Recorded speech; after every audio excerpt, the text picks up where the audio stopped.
Ayan, try natin itong Australian Wagyu ribeye nila. Ang worth nito is 5,000 pesos. Ang marbling score nito, 9 to 12 plus. Ayan, so try natin.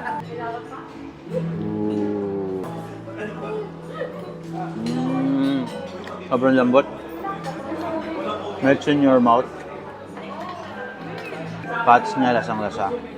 Masarap. Sobrang lambot talaga. Ang style na pagluluto nila dito is broiler. Ang apoy niya is nasa ibabaw. Yung griller nasa ilalim, yung pinaka-apoy. Yung broiler nasa ibabaw siya.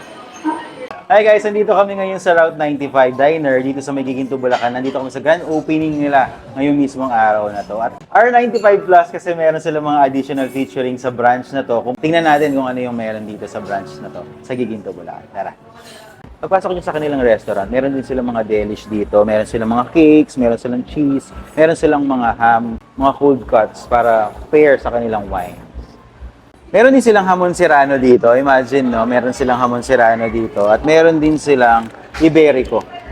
So, perfect na perfect pang cheese platter para sa wines nila. Dito tayo ngayon sa Route 95 Diner. At nandito tayo sa first na wine room dito sa Bulacan. Yung inventory price ng kanilang wine room, I'm sure, napakamahal, no? Kasi baka sasakyan na yung worth ng mga nandito. Kaya siya R95 Plus kasi ito yung unang-unang branch nila na meron silang wine room. So, stig, di ba?